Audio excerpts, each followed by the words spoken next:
Every garage band in North America knows this song. You don't know it. All the people in their automobiles are going, I know. Where can we call up? You can't call the show, ladies and gentlemen.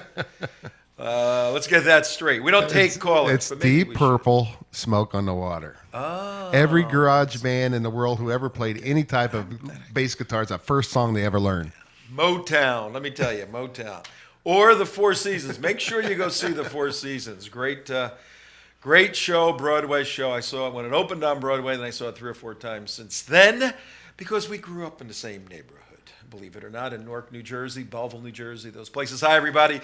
On this 29th of December at just 6 minutes after 4 o'clock, Tom Trento, your host, Enemies of the State.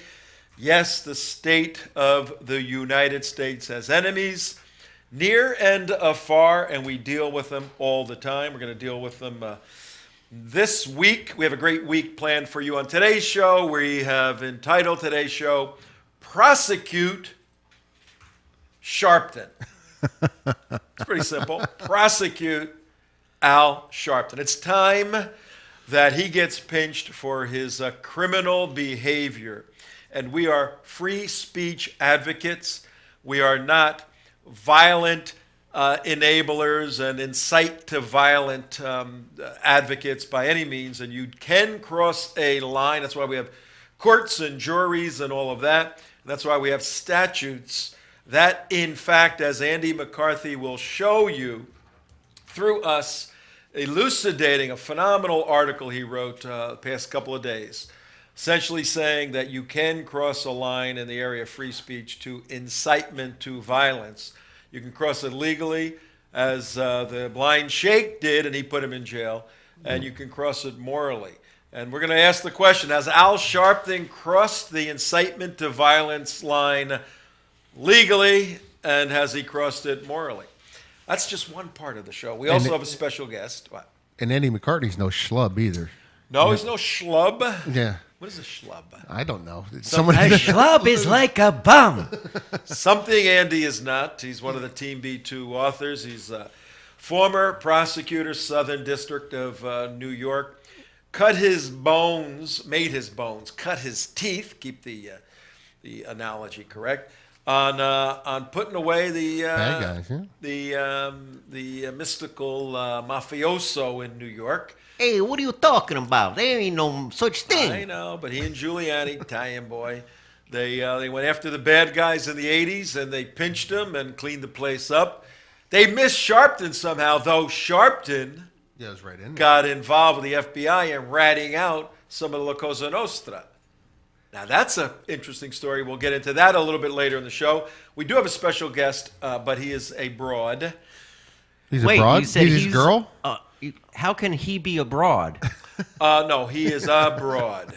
Oh, I got you. One word, abroad. Abroad, okay. So he's not a transsexual. Not an indefinite article. He's not a broad. transsexual. No. Okay. Not an indefinite article, broad, as opposed to definite article, the broad. He is abroad. Fancy term, but I'll bring the cookies down on the lower shelf here. For us, yes, He's out of the country, okay? Our special guest will be Skyping in a little bit, and his name is Daniel Maul, and he had he's a phenomenal 22-year-old Jewish kid who was fighting on the front lines of the anti-Semitism, Jew hatred battle. Goes to Brandeis University where's Brandeis? Up in west of Boston. Up in the Boston area.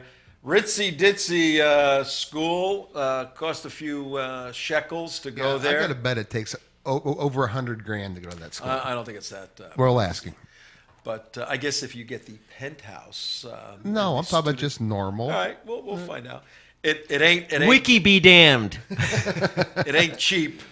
He goes there, and he had a run-in lately over the Al Sharpton situation, the cop situation in New York, with, what's her name, Khadijah? Khadijah.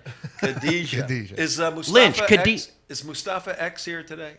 Mustafa, you with us? Yes, I'm here, Trento. We have Mustafa. What is your story, Mustafa? I am the leader of the Nation of Prislam. The Nation of Islam? I said the Nation of Prislam. Prislam. Yes. Prislam. Somebody help me out with Prislam. That's the prison version of Islam.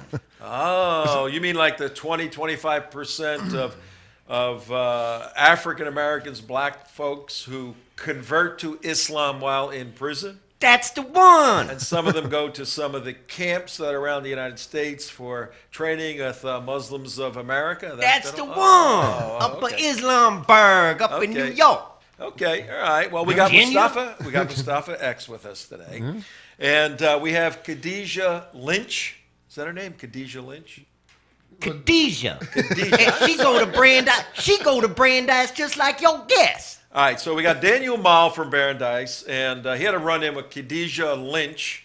Interesting names there regarding the Al Sharpton incitement to violence situation, the shooting of the cops, officers Ramos and Liu, who were laid to rest over the weekend. Amazing situation over the weekend where many of the New York cops who were at the funeral turned their back on Mayor Bill de Blasio. We have developing stories in New York, developing animosity between 35,000 policemen and the mayor of New York. This is really unheard of something of this magnitude. And it's an important story. We're going to deal with it today. We're going to deal with it tomorrow. Today's show is entitled Prosecute Al Sharpton. Tomorrow is entitled Dump Bill de Blasio. A little later, you're going to hear personally from Daniel Maul, who is really in the middle of this brouhaha up in Brandeis. So good show. A lot of stuff. Always a good show. You know, Yeah, it's always a good show. Hell no. Okay. I hate your damn show. Mustafa, we invite you in here as invited you in, so you're not in prison now. All right, you're here. Just adopt some of the Al Sharpton cordiality. Okay, if you can do that. Deal. deal. I don't even know what you said, Trento. Just do your damn show. All right, let's move on with the show here. How are you guys? Did Damon get back, our producer? I am here. Okay. Yeah, sure. How was your weekend? We had a long break, you know. Phenomenal. Because we taped a couple of shows last week. We weren't really here, though you saw and heard us through the magic of electricity, which is good. How was your Christmas? But you're Jewish, so you don't really get into the Christmas thing, or do you? Or how's that work? The spirit. I don't have a tree. Oh, okay. He has a And I Hanukkah didn't- bush. He has a Hanukkah You got bush. a Hanukkah bush. Okay. Yeah, so at the end of Hanukkah, right at the beginning of Christmas. Yeah, day before So all Christmas that. Eve. The Crusaders, man, the Jews and Christians standing strong together. Some interesting stuff going on in Israel. Mark, how was your Christmas? And Unitarians, do you guys have Christmas? Yeah, we kind of celebrate it all. We have, You got- like you- we have Kwanzaa, menorahs, and we you know. have, all the happy stuff up. Okay, So it's a happy Santa time. Claus. We worship Santa Claus, stuff like that. Okay. What yeah. the hell is he talking about? He's a Unitarian, a Universalist Unitarian, right? And no. Oh. Just a Unitarian. Just not a Unitarian. Universalists are wacko. Oh, we got a Sunni Shia battle in the Unitarian school of thought here. Hey, all religions are the same. What the hell did he just say? There are distinctions between religions. Some are good and some are very bad. Yes, they are. So you stay here, enemies of the state. We'll give it to you. But let's move into our focus on Mr. Al Sharpton. I got to tell you, man, this guy cracks us up for the stuff he does. Oh, yeah. And how he can get away with this damn stuff is amazing. And you got to look behind. You got to pull the curtain back a little bit to say, how could the guy owe, at least according to the New York Times, and he disputes it. Reverend Al disputes it. How could he owe $4.5 million That's in taxes to the IRS? and not be prosecuted. Now I do know. Now, they went after Willie Nelson. They went after everybody else on the face of the earth. Why can't they go after him? I do know that the new, kindler, gentler IRS does not go from, hey, dude, you owe this money to you're going to jail. There's a whole process, and they want to get their money. They should get their money. So the prosecution, I don't know if he has a case. I don't know what's going on. But you would think the erudite, articulate, investigative journalists of New York would want to get to the bottom of this. Yes. But no, everybody gives Reverend Al a pass. Well, not us. Not Well, us. here could be a reason why, Tom, right here. The heck is that? That's your screen backdrop. All right, at 15 minutes after 4 o'clock on the 29th of December, a hot South Florida day. Tom Trento, your host, Enemies of the State, WSBR Radio. We're on the radio, commercial radio. Yeah. Blog Talk Radio is great. We love everybody doing it. Get the word out. We are not on Blog Talk. We're coming out of a big antenna, and we're blasted from Miami, North Miami, about 50, 60 miles north to North Palm Beach. From the ocean out a ways, almost to the Everglades, covering millions of people. And every one of you need to be listening to the show. Tell your friends, WSBR, 4 o'clock every day, 740 on the dial, way over to the left, where usually like the sports and news talk radio are, because that's where we are. We're a talk show on the radio. Actually, we're what? What kind of show? Edutainment. Television. We're a television show. Edutainment. We're a television edutainment show. Wait a second. You said you're on the radio and you're calling yourself a television show. I was over a friend's house over the days we had off. Yeah. And they got a Xbox. I haven't done The one. new Xbox. He's got the new Xbox. And I said, let me try something on their Xbox. Boom! Watching myself on television. Oh, yeah. I didn't know you can go through Xbox, find our show Yep. through the internet, and watch it full HD and all of That's that. a beautiful And, picture, isn't it? Yeah. Pretty cool. So if you got an Xbox, you can watch us at the United Assuming the West.org. North Koreans have not hacked into it. Yeah, I heard they were messing around with that. You can watch on teapartycommunity.com.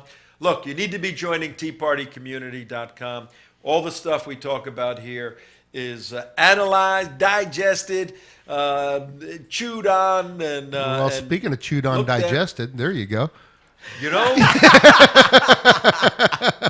For those of you in the radio audience, Mark just pulled up a picture of the Reverend Al Sharpton with the Commander-in-Chief over what appears to be some chicken wings. eating What do you think about Thanksgiving. that, Malcolm? What do you think about that little dinner plate? Do you think that's racist? No, it's racist. Malcolm. His name is Mustafa. Oh, Malcolm. I'm sorry. No, that picture is very important because look, they're having it looks like a restaurant of some sort. Louisiana hot sauce. Yeah, so we have a picture right now, and we're a television show, so you need to go to the United West to see the crazy pictures we put up. We have the President of the United States eating, looks like chicken wings or pork chops or something, Yep, with with collard Al greens. Sharpton. But, you know, you got to look, again, behind the pictures. When people go out with someone, particularly when you're President of the United States, there's a decorum, there's a protocol, etiquette, and usually it's very proper. You're sitting there, and you would never eat finger food. You never ever. What does that indicate? That he's eating finger food with Al Sharpton. He's one of the peeps. They are buddies, man. I mean, this relationship goes way beyond any professional level. Yep. They're comfortable eating finger food together. And could that be because he's been in the White House how many times, Al Sharpton? 81, I think. 81 times. I think we calculated once a month since President Obama has been in office. So Al Sharpton, who is probably what Obama dreamed to be as a community organizer, Al Sharpton and the president have a very symbiotic relationship. And as we go through Andy McCarthy's article here in a minute, you'll see why that sort of relationship brings culpability, legal and moral culpability, to dead cops in New York City, which is a thesis of our show. That Al Sharpton, eating nicely with the president there, needs to be prosecuted for his crimes of incitement to violence. Now, how do we get there? Well, let's go do a little overview on Al Sharpton. He was born in October 3rd to be exact, 1954. What does that make him? 60 years old. 68. 68. Or, 60. I'm sorry, 60. 60 years old. He was born in where? Brooklyn, New York. Birth name, Alfred Charles Sharpton Jr. Father, Alfred Sharpton Sr., of course. Father was a contractor, carpenter. Mother was Etta Essie Richard Sharpton. And he married Kathy Lee Jordan from 1980 to the present, separated. Now he's with Marcia Tinsley. She's supposed to be a pretty lady. Let's see if we can find a picture of her. Been with her less than a year. He's got Ashley in 1987 and Dominique. He's got a couple of kids, 1986. He attended Brooklyn College. He was originally a Pentecostal, preaching at a very young age, but he's a Baptist now. He Was that actually, 9 years old when he started preaching? yeah, like 9, 10 years old. And remember the early Al with that crazy Fat hair? Al. He modeled his hairstyle, and this is indicative of doing a deep dive into the psychology of this enemy of the state. And we are declaring Al Sharpton as an enemy of the United States of America. He's more than free to speak his mind. He's not free to incite to violence where cops are killed. And we are free to indict him in the court of public opinion. Sharpton's second wife was a backup singer for guess who? Hey! Who? James Brown. And then he became the marketing director for James Brown. He's modeled a good portion of his style and his life after James Brown. That's what I should have played for the Open today. But going back, in 1958, he preached his first sermon, "Let not your heart be troubled." That's before he could read or write. Al Sharpton preached a sermon in 1958. How old was he? Waiters, are you saying he can read and write now? He was only like 9 or 10 years old. Trento, I'm gonna kill your little white producer. But then he was born in 54. In 64, at 10 years old, he becomes an ordained Pentecostal minister. Now, I went to a very sophisticated Baptist, actually, seminary. It was conservative theological Right. seminary, conservative Baptist Theological Seminary of Denver, later named Denver Seminary. And ordination, after you do your undergraduate work, and you have to excel in that, you do your graduate level work, then you do your MDiv, Master of Divinity, you can be ordained as a preacher. You need 2 or 3 degrees to even be considered having sufficient academic skill. I don't know if 10-year-old Al Sharpton, who got ordained at 10 years old, He's brilliant. I don't know what kind of ordination that was, but sometimes the Pentecostals get a little loose with ordination. Simply says this individual has been called by God to serve as a Christian minister and has sufficiently qualified themselves academically. And that means managing and handling the languages, Hebrew and Greek. Well, he did. He He hooked up with 10 years old. He hooked up with Jesse Jackson, and he learned the languages. He learned how to speak, and he just won. He speaks Hebrew. Town, Kike. Yeah. At a couple of years later, 1969, Al Sharpton hooked up. Jesse took Al. Jesse's, I think, 10 years older.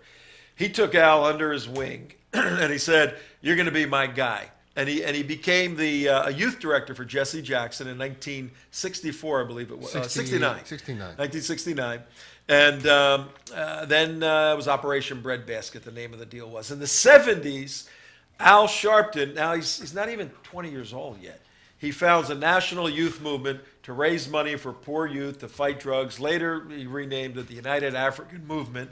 Remember that in the 70s, there was a big Afro-American movement? Yeah. He was part of that whole thing. Giving everybody an overview, at 24 minutes past 4 o'clock on WSBR, and we're doing this so you get a good understanding of the background of Al Sharpton. In 1972, he was named the youth director of Shirley Chisholm. Remember her?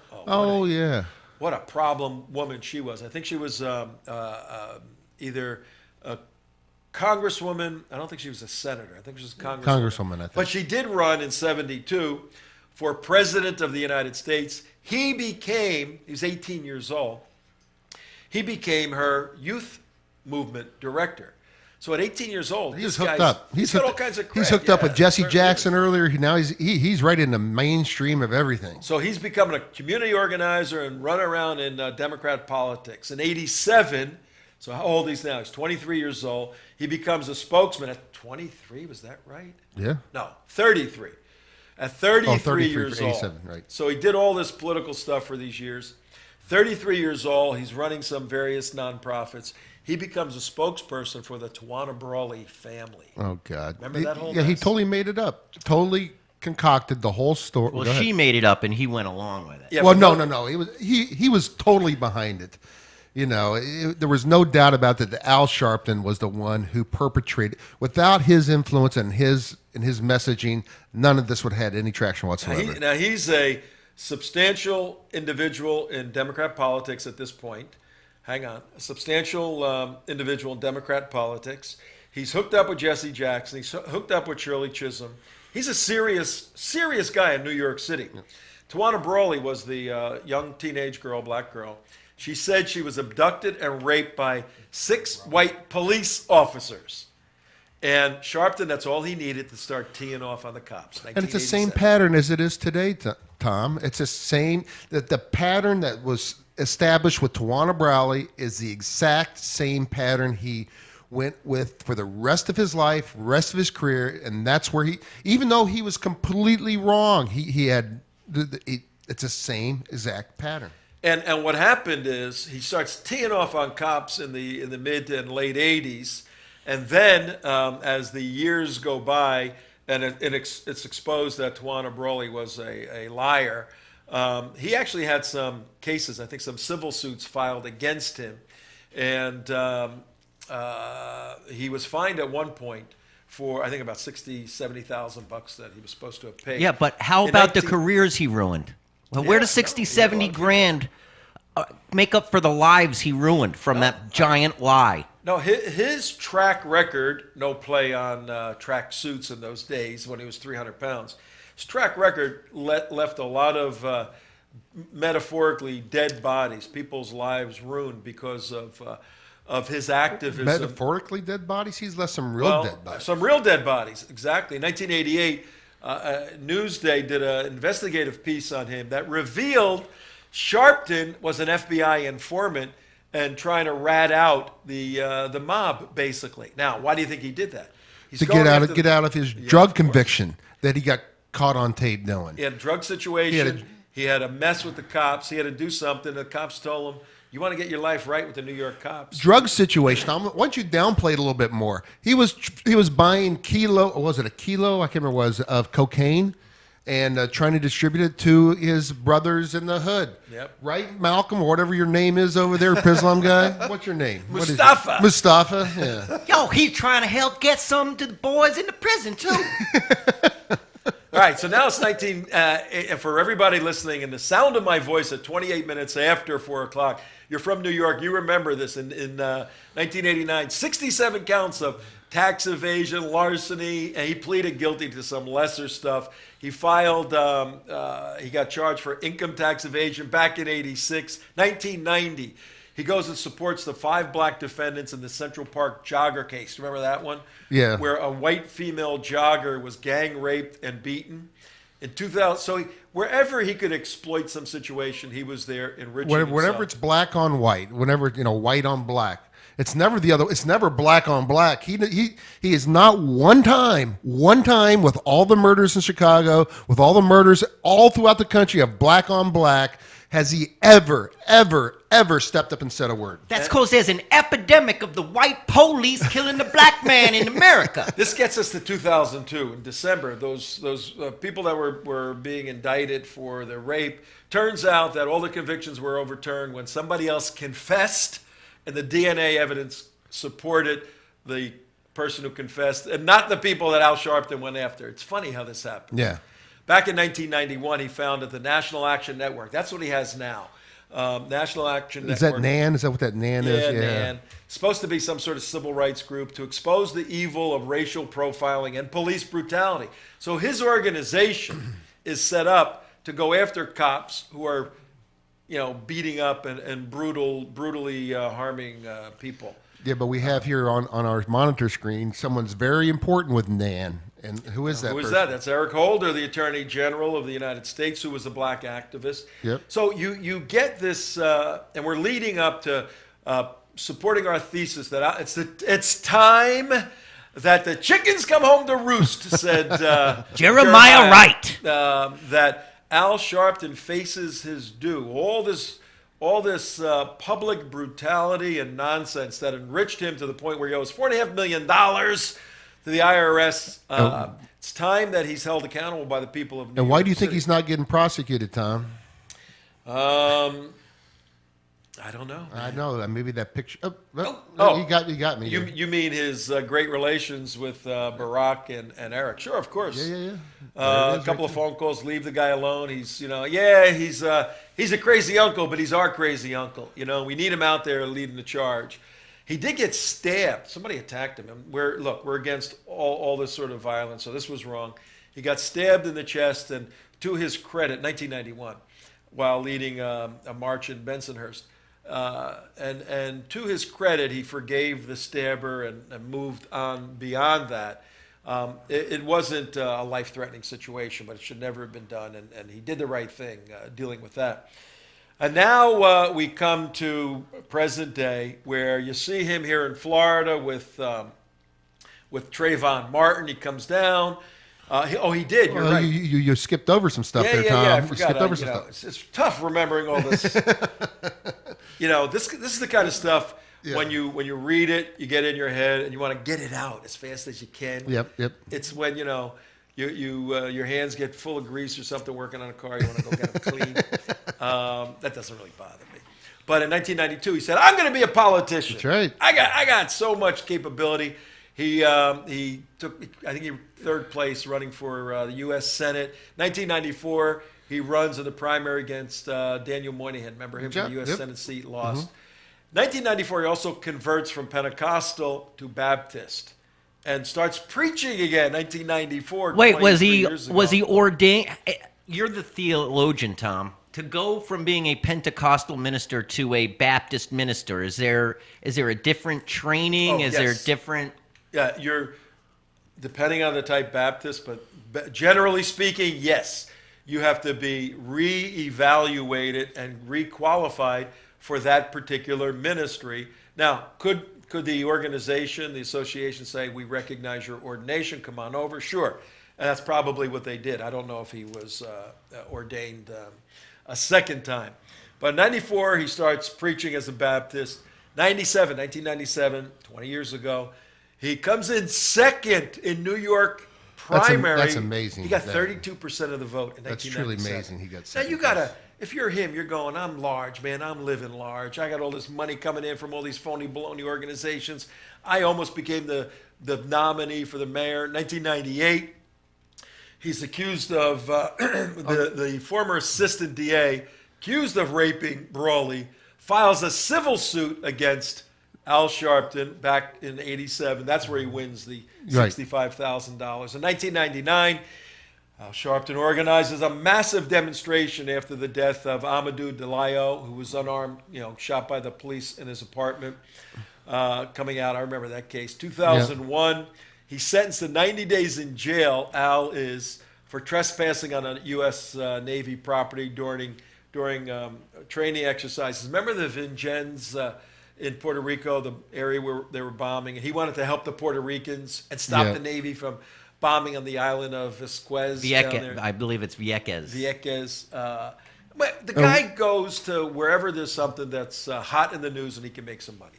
Is that when he's a capitalist? Yep. He's a capitalist. In 2003, not too long ago, 11 years, he formally announces his candidacy to become the president of the United States. Imagine this guy as president. It wouldn't be much different than what we have now. Wouldn't be much different. And on and on and on. He goes through all these machinations. No, the Saturday Night Live and his thing with MSNBC is the. He goes on NBC in 2003, I think it was. And then I still don't understand the deal where he gets selected to be a talk show host on MSNBC. I mean, it was just appealed. It is an awesome show. I've never really watched it. I have. What does he do? He race baits. Oh, really? Oh, yeah. Yeah, it's just a straight race baiting show. All right, well, let's move into, because we have our guest. Tell me when we have He's our on. guest. Oh, is he? He's okay. with us. Okay, we're going to go to him in a moment. But Andy McCarthy wrote a phenomenal article over the weekend on this issue. And Andy is a gigantic free speech guy, as we all are. But Andy simply said, look, folks, there is a limit between legal limits between free speech protected by the First Amendment and the statutes against inciting to violence. And he illustrates this several different ways. He illustrates it simply by saying, look, if we're wiretapping a mafioso Don, which he did, Right. and the Don, the leader says, "Hey, Vito, I want you to go whack Billy Bones," Right. that means something. And Billy Bones is found in the trunk of a Cadillac, a few days later. Right. There could be a connection between go whack Billy Bones and Billy Bones being dead. Coincidence. Could be a coincidence.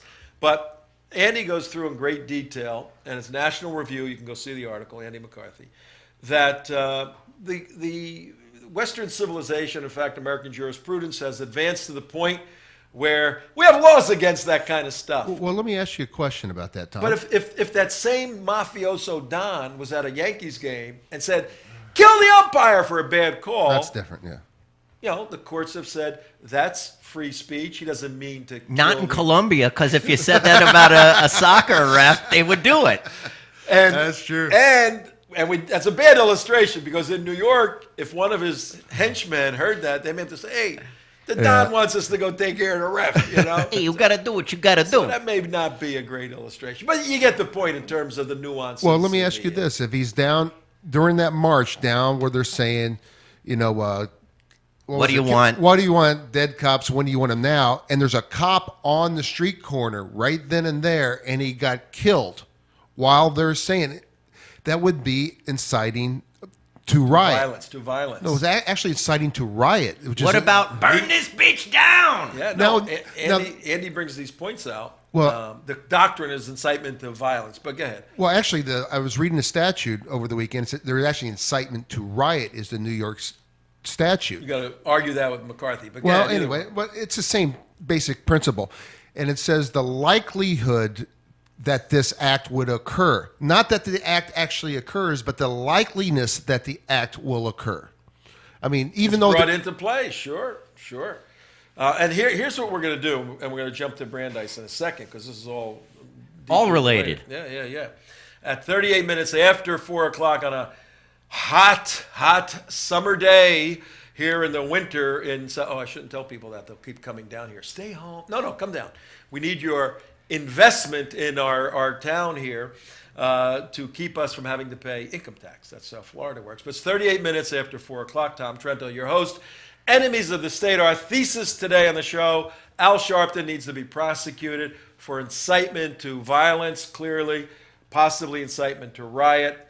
Andy McCarthy laid out the legal foundation. We want to leave you folks today with the ABCs of this case.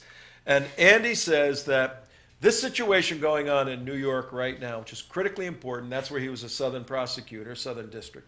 He said the blame for the deaths of Officers Liu and Ramos has to be shared. And I looked at this and I put the sharing in form of the ABCs. Okay? We want to leave as a mnemonic device for our audience the ABCs of moral and possibly legal culpability. A stands for... A stands for... I don't have it. Well, you're teaching it to us. What are we supposed to learn? Al Sharpton. Oh, hello. We're sharing the moral and legal culpability. A stands for... Al. Sharpton. B stands for... Bratton? No, not that. De Blasio. Bratton's okay. Oh, Red Bill. Barack and Bill. Brill. We got two of them Okay. there. We got Barack and Bill. Okay. And Eric is thrown in, but I couldn't alliterate Eric Holder, so I just did Barack and Bill. And C.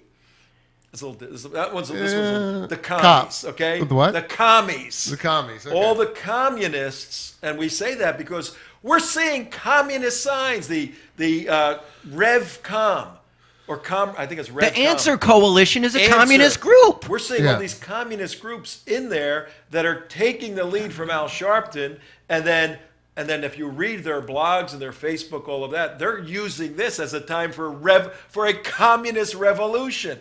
A, B, and C. Al Sharpton, Barack and Billy, communists share moral culpability on this And issue. I'll even go one step further and put one more on top of it. Is our friend Malcolm, whatever his name is over here, is Mustafa. Mustafa. Why can't you get my damn name? You got to throw Islam Prislam in on that thing too, because the guy who shot the cops, everybody keeps forgetting the fact that he was Muslim and he wrote in that he had to, use Quranic verse to shoot this guy. 860, yeah. Oh, that's racist. Now, Andy McCarthy, whose article we're using as a legal foundation to our thesis, says that without question, the shooter, Ishmael Abdullah Brimsley, he is the shooter. Yes. He gets the chair. Yes. Except New York doesn't have a death penalty yet. No, yeah. Okay? And the guy's dead anyway, shot himself. Yeah. But he is the shooter. He's got full moral, legal culpability. But there's sufficient moral, legal culpability to be distributed between A, B, and C. Let's go to Brandeis University.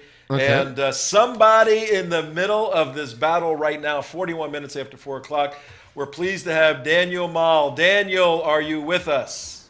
I'm here. Hi, how are you? Tom Trento here, your host, with the guys. We have Mark, we have Damon, and about 10 other guys in here with us who pop up every once in a while. And we read, actually we got over the weekend, we got a request sent out by some folks to sign a petition trying to do something at Brandeis. Can you get us up to speed? We know you're somewhere else other than the United States. We don't have to mention wwhere you are at this point. The producers told me you're in a foreign country, so For his own damn safety. I'm assuming it's California. I'm assuming you're in a foreign country, California. That's California, Tom. But Sure. what's going on at Brandeis right now? How is it relevant to our thesis, Prosecute Al Sharpton? Well, 2 officers were murdered, obviously, Saturday night. And right after they were murdered, a Brandeis University student actually tweeted out, "I have no sympathy for the NY officers who were murdered." He's Hey, Brent, yeah, you're breaking up here. Let's reconnect on you in 1 second because you're breaking up on the connection. It was good a second ago, and all of a sudden it just quit. Yeah, Yeah. We'll give a little summary and That's call like- you. Okay. Yeah. that's that California stuff. We're going to call you back. Okay. That's that California Yeah. connections there. Daniel, here's where we are, folks. Just tuning in at 43 minutes after 4 o'clock. Tom Trento, your host, WSBR, sunny Boca Raton. That's what we affectionately call WSBR Radio, 740 a.m. on the dial. You can be listening on iHeartRadio. And if you're listening, and you're listening regularly, we have a few seats left, and the deadline for signing up is the 10th of January. We need a deposit, a small deposit. If you want to come with us on a fact-finding mission to another foreign country, not California, but Israel, where really it's the center of the universe right now. Frank Gaffney and myself are leading a tour there, March 21st to 31st. Contact Tom at theunitedwest.org. We'll send you all the information, but sign up now. We have Daniel back from California or wherever he is. Daniel, let's see if the connection's any better. There you go. Go ahead. Are you with us, Daniel? Daniel. He froze up? Yep. Looks like he froze up. Yep. He froze up. Okay, well, we will sort that out. Okay. Why don't you give us, Tom, you tell us about what happened up there Up where? in Brandeis. Oh, in Brandeis. Brandeis is a college up in the Boston area. And Daniel is a student there, a 22-year-old, just amazing young man who is an activist fighting to defend Jew hatred. And man, let me tell you, the United West has been on many campuses around the United States of America, particularly during Israel Apartheid Week. And that's a nonsensical appellation, Israel Apartheid Week, when you can't be a Jew or Christian and go to Mecca, but you can be a Muslim and go anywhere you want in Israel, drive freely around, do whatever you want, unless you're a terrorist and you want to kill people. Then you have to go through checkpoints because you're a terrorist and you want to kill people. So up in Brandeis, Daniel is fighting there. Tell me when we got him back. He's fighting up there anti-Semitism. And in response to the funerals and the protests against the cops in New York, one of the student leaders made some statements. Daniel confronted that individual, and we'll let him tell you the story right now because I think we got him back with a very good connection. Yep. Daniel, you there? Sorry about that. Okay, no Okay. problem. These connections sometimes take a little work, but tell us the Sure. Brandeis story. You go there. You're a student there, right? Yeah, so I'm a senior at Brandeis University. I also write truthrevolt.org and the Franklin Center for Government and Public Integrity. So I'm regularly covering these campus stories, and I saw Khadijah Lynch's tweet about the execution-style murders of the two cops, and this is definitely newsworthy because not only was she a student, but her name was listed on a brandeis.edu website because she was an undergraduate department representative of the Afro and African American Studies Department. So I wrote this, and I'd cited a article that she'd contributed to the campus newspaper, The Justice, after everything that was going on with Michael Brown. And if I can just quote from what she said, the very essence of the United States relies on the social implications of race. Hang on one second. Daniel, hang on 1 second. We want you to quote that. Say her name over again. We got to get the name out clearly. Khadijah Lynch. Khadijah Lynch. We're going to put her picture up. And as you're speaking, we're showing some B-roll, and we're showing some of her quotes. And when you quote her, don't use the F word on our radio show, okay? Otherwise, we have to get beeped out. So I know that in public I shouldn't be using such language because all public comments are to be quoted. So, right. He's good for a young guy. Yes. Go ahead, keep going. So she basically says that the American police forces of today descend from a legacy of slave captives and overseers whose job was to protect the property and enslaved black bodies of rich slave-owning capitalists. So her radical views shine brightly, and this is definitely news. So I put the story up, and I anticipated that it would be a local story. Oftentimes when I put up college campus-specific stories, it really gets a lot of traffic on that campus, and I thought it would be just that. So wasn't expecting so much, and then next thing I know, we had a couple 100,000 hits. And what happened was in the comment section of my story and various other sites that picked it up, other people were really saying some vile things. They were saying they were calling for her life and other really, really morally despicable things. And that's to be condemned, and I condemned it in no uncertain terms immediately.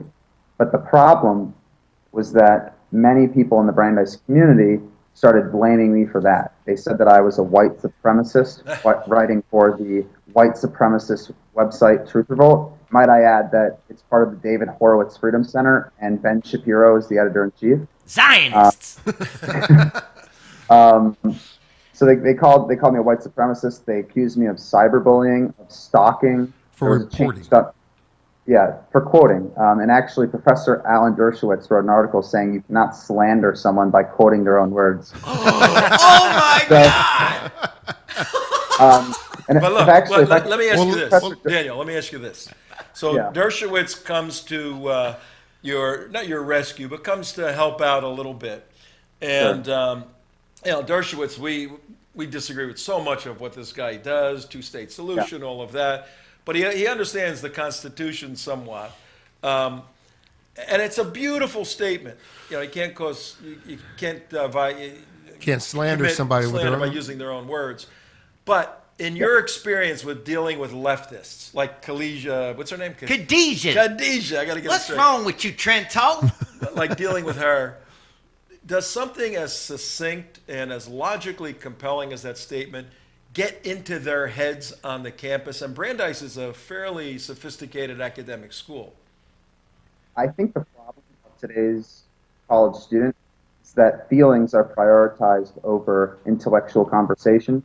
If we look at what happened when Ion Hersey Ali was disinvited from commencement last spring, the campus chose safe space dialogue over intellectual dialogue, and that it became about who was more offended and not what is Ion actually saying? How do we, as people that are supposed to be striving to increase our knowledge base, understand what she's saying and try to make sense of it in what's going on in global affairs? Instead, it was, I feel unsafe, I don't like her, It would make me feel unhappy, and I think it has a real effect. And we should note that this entire incident is occurring only a matter of months after Ayan was disinvited.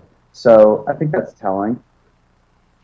It's extremely concerning that the millennial generation, by and large, has this kind of atmosphere on campus, because what happens is that the polarization really comes from the hard left, because the hard left is unwilling to hear from anyone with even just a moderate view. You know, you said that you had a problem with Alan Dershowitz and the two-state solution. Well, members of the hard left consider Alan Dershowitz a right-wing crazy, and that just shows how misguided many members of the hard left are. So, it's very, it's mostly sad, especially because we're at a campus such as Brandeis University, named after Justice Louis Brandeis, and the students don't even have a basic concept of the First Amendment. But, many students that wrote about me. And also, might I add that there's been a very, very loud effort by many to curb cyberbullying, and there were many, many students who, by their own definition of cyberbullying, would have actually done that toward me. And I'm not sure how they reconcile that in their head, but I think it's worth noting that the only standard that some of these students have is a double standard. A double standard. All right, here we are, folks. Daniel Maul is with us, and he's a student at Brandeis University. That's how far from Boston is Brandeis? It's about 15, 20 minutes. 15, 20 minutes. And we have a debate going on here in the studio. What does it cost for an average semester with all the expenses thrown in? What's it cost for a student to go there? It's about $60,000, a little more. For a semester or a year?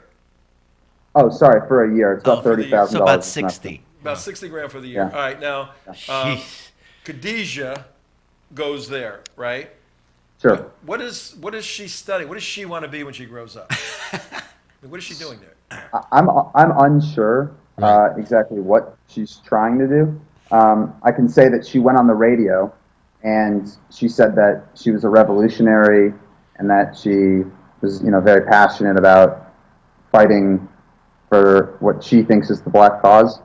I'm unsure how these comments, help or hurt her cause, but I don't know. She had to resign her department from her chair. She resigned as an undergraduate department representative. I'm not sure what she's going to do. And what do you do? What do you want to do when you grow up? It's a great question. What I've seen on campus is I've seen that there is oftentimes a lack of understanding the moral breach between the division on some of these political issues, and I think that I have some sort of responsibility to continue my work either as a journalist or trying to actually enhance my knowledge base and then go out there, maybe think tank or something like that. But I'm really moved by the moral division that we're seeing develop in this world, especially in the United States. And I think I have no choice but to speak up. Well, can I tell you, I am getting an early start on the This is our producer, Damon. Go ahead. I am getting an early start on the Daniel Maul for President 2036 campaign, if that is okay with you. No, you're a breath of fresh air. The United West, we're a counterterrorism organization, and fighting the hard left, fighting Islamic jihad, standing for America, for Israel, for the West. We're on a lot of campuses, and we see the mess out there. You are a breath of fresh air. Isn't he, Mark? Yes, he is. He is totally a breath of fresh air. And I have a question for you about some of the garbage that we've run into on these campuses. Sure. Khadijah, is she part of the Muslim Students? I don't know nothing about. Yeah, she's got Arabic in her name. Yeah, What's that all about? Yeah, is she part of the Muslim Students Association? So I'm not sure about that, but what I can tell you is that when she ran for a student Senate seat a couple of years ago, she actually carried an endorsement from Students for Justice in Palestine, which is a radical anti-Semitic organization that demonizes, really just demonizes Jews. It's a narrative of rejection that has no problem with the lack of minority rights in anything having to do with Palestinian government, and has nothing more than to justify Hamas. Right. That is Students for Justice in Palestine, which is very concerning. And just to give you a little bit of a background on kind of what Khadijah did. Again, I sent her a request for comment after she posted that first tweet, and she went to her Twitter before she responded to my request for comment, and she said some things that are very, very concerning. First, she said that a Brandis journalist is creeping on my Twitter account. Then she said she needed to get her gun permit ASAP. Then she said that the Zionists hate her, or these Zionists hate me.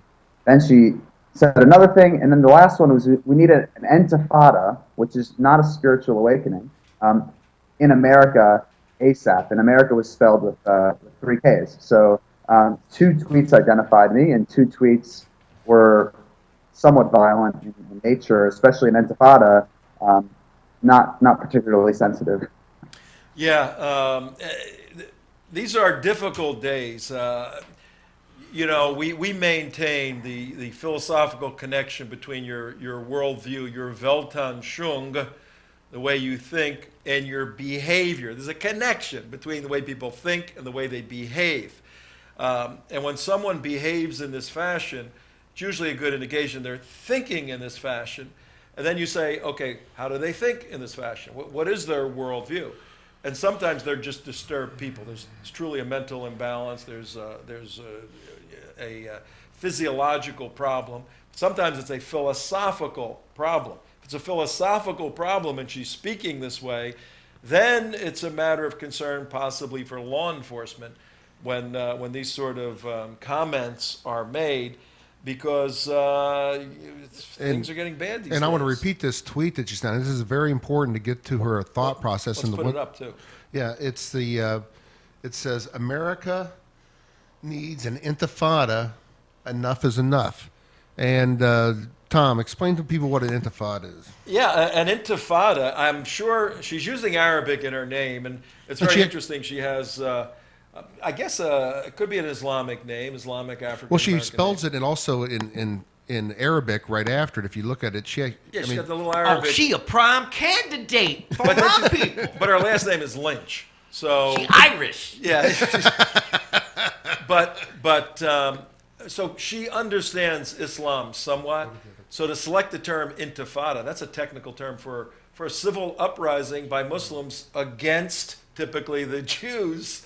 So she didn't use that by mistake. That's a very serious, very technical use of a term. Now, what we would do, and we'll try to do it, we'd have her come on the air and let her, explain her own way out. But have you tried, or anyone tried to interview her? We lost. Well, actually, the other part of the thing I want to bring up before we bring him back is the other quote that we have.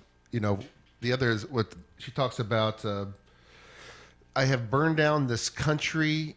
What does it say there, Dana? The fact that black people have not burned this country down is beyond me. And that's from November 25th. Next quote, also from the 25th. I am in riot mode. F this effing country. And the other quotes were actually pretty significant too. Was the social that one. A social justice themed institution grounded in Zionism. Word. That's a effing fanny dooley, whatever that means. All right, so here's what we have.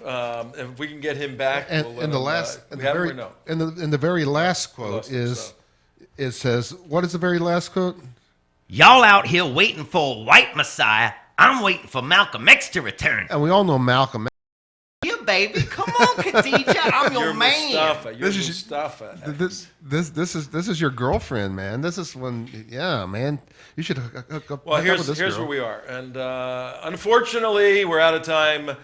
Once again, ladies and gentlemen, we lost Daniel Maul. We'll try to get him back maybe for a future show. I mean, we can do a lot of stuff with him. Oh, yeah. He's Especially on the since front the line. SJP, she's all mobbed up. She's all mobbed up. So here's the takeaway from today's show. The big idea: Al Sharpton needs to be investigated for inciting to violence, minimally, even on a civil level. And we're making our argument based upon Andy McCarthy's legal analysis of the situation. Go read that at National Review. And from that, we now have some of these black activists like Khadijah going after Daniel Maul and others on campuses. developing story. We're going to keep our eye on this. Tomorrow's show, Dump de Blasio. We're going to continue with this theme, say why Bill de Blasio, Red Bill de Blasio needs to be dumped. But right now, I want you to have a lovely Monday. Enjoy the rest of your day on December 29th, 2014, a couple of days before New Year's. See you later. Bye-bye.